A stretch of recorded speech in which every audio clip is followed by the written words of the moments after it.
रूस के हमलों के बीच आज तक की टीमें बिना डरे बिना रुके जांबाज रिपोर्टिंग कर रही हैं। रूस ने जिस तरह पिछले कुछ दिनों में यूक्रेन के 18 शहरों पर हवाई हमले करके उसे बर्बाद कर दिया, वहां से आज तक की टीम युद्ध का आंखों देखा हाल आप तक पहुंचा रही है।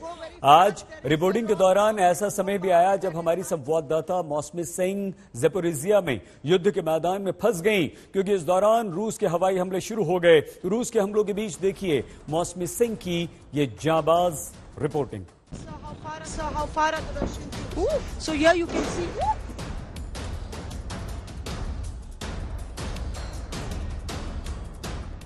Now attack!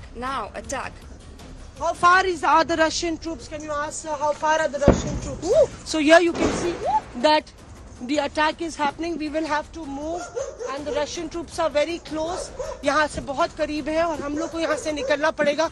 हमारे कैमरा पर्सन परमिंदर शर्मा लगातार ये रिपोर्टिंग आपको दिखा रहे हैं और हम लोग के लिए यहाँ पे रहना खतरे से अब खाली नहीं है, इसलिए हम लोग यहाँ पे बहुत करीबी से आप देख रहे हैं कि किस तरह से यहाँ पे लोगों को रास्ता बता रहे हैं। यहाँ पे निकोलाई जैसे बहादुर अफसर है जो लगातार जमीन पर लड़ रहे हैं, उनको मालूम है कि ये हकीकत दिखाना भी बेहद जरूरी है। Slava Ukraine. तो यहाँ पे आप देखिए कि किस तरह से हम लोग को लगातार मिसाइल्स के हमले की आवाज आ रही है और बहुत करीब गिर रहे हैं, इसलिए यहाँ से बाहर निकलना जरूरी है। We have to go very fast. There is a lot of bombardment that is happening. Plumes of smoke, bombardments, missile attacks is what we see in this in the backdrop. Continuously, you can see that there are missiles, bombardments in that Orhov village, which is full of civilians.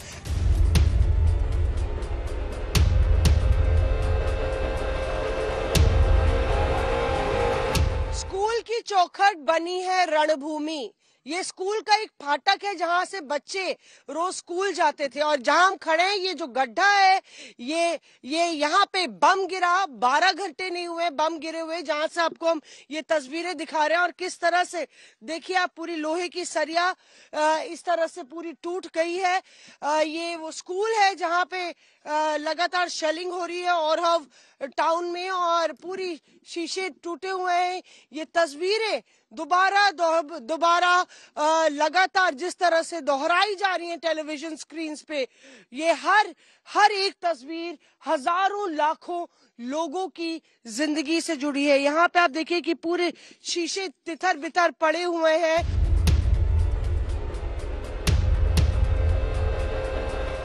बड़े चाव से Victor ये दरवाजा खोलते थे और अपने मेहमानों को ड्राइंग रूम में लेकर आते थे, लेकिन अब इनके ड्राइंग रूम का हाल ऐसा हो गया है कि किसी को लाने लायक नहीं रहा।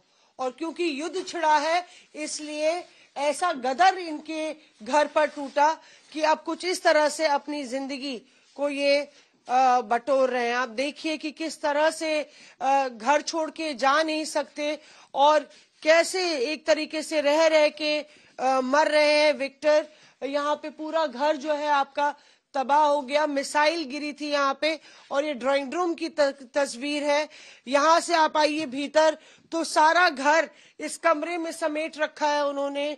कहते हैं आज त्योहार है, बहुत कुछ ये साफ करना चाहते थे पर उम्र ऐसी है, उम्र 75 साल है और क्योंकि पूरा घर ढह गया इसलिए इस कमरे में ये किचन है जो उनका घर भी, उनका बिस्तर भी बन गया, उनका बेडरूम है, उनका ड्राइंग रूम है, उनका किचन है और ईस्टर का दिन है। यहाँ पे उन्होंने कुछ खाना बनाने की कोशिश की है, कह रहे थे कि आज त्योहार है। मैंने प्रार्थना की, कोशिश की कि कुछ डबल रोटी और मैं चाय बनाऊं, मैं साफ करने की कोशिश करता हूं, पर कितना साफ करूं। और घर के बाहर की आपको तस्वीर दिखाएं तो यहाँ पे किस तरह से एक मिसाइल ने कहर ढाया है, जिससे पूरी दहशत फैली हुई है। उनके पूरे कपड़े गंदे हैं, साइकिल एक है, उससे किसी तरह से जाके जो भी राहत की सामग्री होती है वो लेके आते हैं। और ये आप देखिए कि ये उनका घर है, जो कि यहाँ पे मिसाइल गिरने से बिल्कुल आगे से टूट सा गया है। और यहाँ पे अब ऐसे हालत हो गई है कि सामने से बिल्कुल जो है घर खुला हुआ है। और जाहिर तौर पे विक्टर, इतनी सर्दी भी हो रही है, बारिश भी होती है, पर उनके पास कोई आसरा और कोई राहत नहीं। ऊपर से ये खौफ है कि कब रूसी सेना आके अपना आतंक इस गांव में फैलाएगी। इसके बावजूद भी यहाँ के गांववासी घर छोड़ के जाने को तैयार नहीं है।